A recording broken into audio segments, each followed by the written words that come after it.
새정치민주연합의 원외 당수다 이렇게 불리는 분이 있죠. 바로 김영호 씨인데요. 이번 유가족 폭행 사건과 관련해서도 김영호 씨가 여러 가지 말들을 내놓고 있고 또 그게 논란이 되고 있습니다. 김영호 씨가 어떤 얘기를 했는지 먼저 직접 들어보겠습니다. 이후에 어떻게 됐건 이번 폭행 사건에 대해서는 변명의 여지가 없고요. 애초에 또 술을 마시고 폭행을 행사한 자체가 잘못된 행동 아닙니까? 유가족 전체가 폭력군으로 지금 몰리고 욕을 먹고 있습니다. 또 내가 폭력 현장에 있었던 것처럼 나를 비하하고 비난하고 그러기 때문에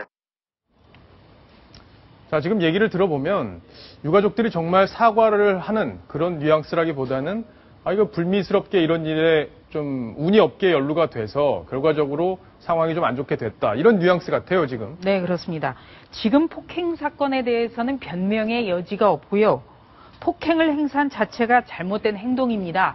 여기까지는 맞는 말인데요. 예. 유가족 전체가 지금 폭력군으로 몰리고 욕을 먹고 있습니다. 그건 아니잖아요. 예. 예. 지금 여기에 대해서는 상당히 좀 과장을 했고요. 또 제가 폭력 현장에 있었던 것처럼 저를 비하하고 있습니다. 네. 이 사건으로 자신이 마치 먹지 않아도 될 욕을 먹고 있다는 어떤 항변 같습니다. 근데 여전히 김영호 씨는 지금 저 상황에 대해서 계속 여러 가지 의혹을 제기하고 있잖아요. 누군가 네. 개입해서 상황을 이렇게 조작했다 이런 주장까지 펴고 있는데 그 내용을 좀 이동영 차장이 설명을 해 주시죠. 예, 김영호 씨는 자신의 페이스북을 통해서 이번 사건에 대해서 저들이 준비해 놓은 함정일 수 있다. 예. 그리고 조심하지 않으면 언론의 먹잇감이 될 수 있다. 먹잇감이요? 그렇습니다. 예. 그러나 모두 유가족 모두는 공인입니다. 네. 조심하지 않으면 언론의 먹잇감이 된다. 이런 표현까지 써가면서 자, 저들이 시비를 걸었더라도 그냥 예. 맞고만 있어야 할 말이 있을 것입니다. 이런 식으로 표현하면서 마치 거대한 음모가 있고 누군가가 일부러 자신들을 함정에 파놓아서 곤경에 빠뜨리고 있다. 이런 식의 주장을 여과 없이 하고 있습니다. 예. 근데 이 말이 뭐 어쨌든 맞을 가능성이 전혀 없는데 그 대리기사가 어쨌든 30분 못 기다려서 가겠다고 하는 거를 욕설을 한 끝에 폭행을 한 건데 그냥 시비를 걸더라도 맞고만 있어라. 누가 시비를 걸었나요? 전혀 아니죠. 이 예. 사실관계를 왜곡하고 있는 단편을 보여주고 있는데요. 예. 형식적으로 보면은 자, 폭력을 행사한 것 자체는 잘못이다. 그 한마디만 있고 그 뒤로는 계속해서 항변하고 뭔가 음모론을 제기하는 거죠. 음모론을 제기하고 있거든요. 예. 이렇게 해갖고는 국민들이 마음을 다시 돌릴 수 있겠습니까?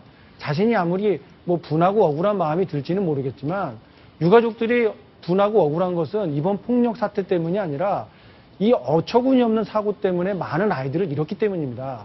그 마음은 국민들 모두가 똑같습니다. 그 부분에 대해서 이의를 제기하는 사람도 없고요. 그렇죠. 다만 그걸 구분할 줄 압니다. 우리 국민들은. 네. 그런데 유독 김영호 씨 같은 분들은 이 두 가지를 구분하지 못하고 모든 사회가 자기들을 왜곡하고 있다. 모든 언론이 먹잇감으로 보고 있다. 이런 이분법적 사고를 갖고 있는데 이런 사고 때문에 많은 국민들과 유가족들이 거리감을 갖게 되는 겁니다. 이런 언행 이제 조심해야 될 것 같습니다. 그러게요.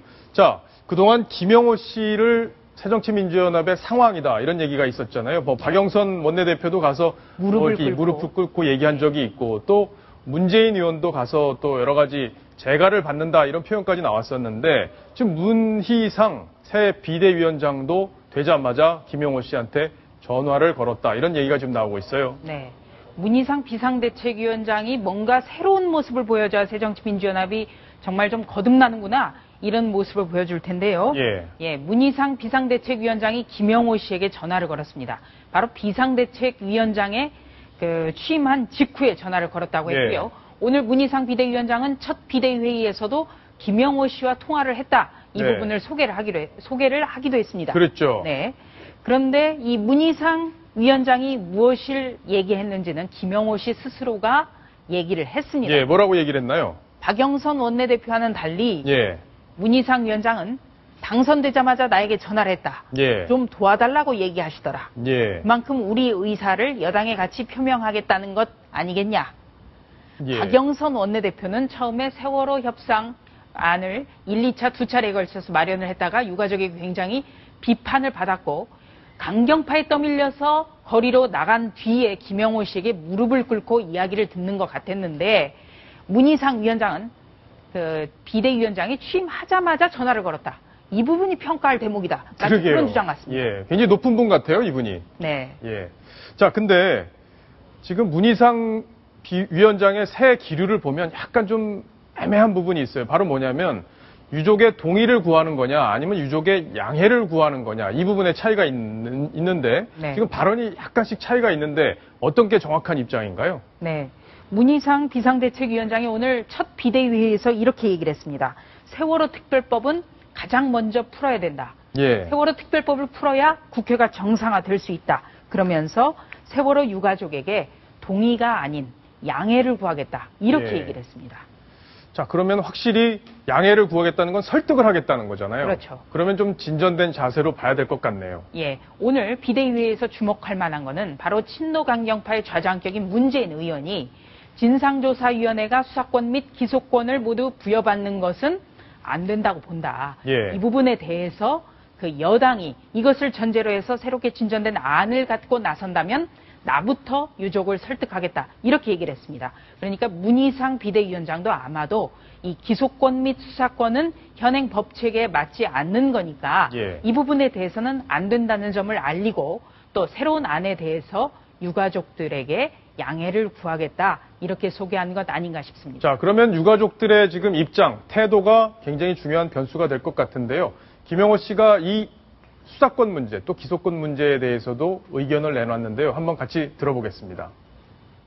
진상규명을 위한 특별법에 수사권과 기소권을 부여하는 법안은 기존과 변함이 없을 것이고요. 수사권, 기소권을 부여하지 않으려면 저희는 그렇습니다. 특검을 통한 수사권과 기소권에 준하는 다른 법안이라도 제시해 주셔서 저희한테 양해를 구했으면 합니다. 자, 저 얘기를 보면은 약간 좀 뉘앙스가 달라졌어요. 그래서 수사권, 기소권을 주면 좋겠지만 안 줄 경우에는 그걸 보완할 수 있는 법안이라도 만들어 달라 이런 얘기인데 이동희 차장, 그럼 예. 어떻게 입장이 조금 진전된 걸로 봐야 될까요? 제가 보기에는 진전된 자세라고 생각을 합니다. 예. 왜냐하면 여야 협상 과정에서도 한 발짝 진전되는 게 없었잖아요. 그렇죠. 하지만 이 가장 강경파로 알려져 있는 김영호 씨가 특별법이 돼야 되겠지만 그렇지 않으면 그 효과를 낼 수 있는 실질적인 효과가 보장이 되는 다른 형식의 법안도 괜찮다. 예. 이거는 사실상 내용에서 큰 차이는 없겠지만 어쨌든 형식적인 면에 봤을 때는 지금 여야가 형식적인 절차도 밟지 못하는 상황에서 네. 그걸 좀 뛰어넘을 수 있는 새로운 대안 제시라고 생각할 수 있을 것 같습니다.